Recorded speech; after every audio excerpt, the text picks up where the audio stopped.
మాకు అధికారమే పరమావిధిగా పనిచేసే ఆలోచన లేదు. తెలంగాణ అస్తిత్వ పరిరక్షణ ముఖ్యం, తెలంగాణ ప్రజల ప్రయోజనాల పరిరక్షణ ముఖ్యం. వాటి కోసం పనిచేయాలని చెప్పి సమావేశం ఈరోజు అభిప్రాయపడ్డది.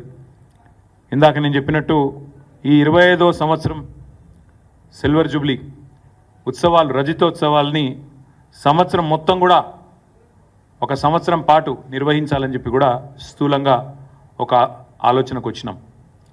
అయితే ఈ నిర్వహణకు సంబంధించి, ఎందుకంటే చాలామందిని ఇన్వాల్వ్ చేయాల్సి ఉంటుంది, వివిధ వర్గాలు ఎట్లా అయితే తెలంగాణ ఉద్యమంలో అందరినీ కలుపుకొని సకల జనుల సమ్మె నడిపించిన, ఆనాడు తెలంగాణ పోరాటంలో వినూత్నమైన పోరాట రూపాలు, సడక్ బంద్ కావచ్చు, రహదారుల దిగ్బంధం కావచ్చు, వంట వార్పు కావచ్చు, అట్లా ఎన్నో రకాల వివిధ ఉద్యమ పోరాట రూపాలని ఆనాడు ఆవిష్కరించిన ఆ ఘనత టీఆర్ఎస్ది. కాబట్టే ఈ రజతోత్సవాల సందర్భంగా కూడా వినూత్నంగా కార్యక్రమాలు నిర్వహించాలి, ప్రజల్ని మమైకం చేస్తూ ఉద్యమ సహచరులందరినీ కూడా మళ్ళీ తిరిగి ఒక్కటి చేస్తూ ముందుకు పోవాలనే ఆలోచన చేస్తూ ఉన్నాం.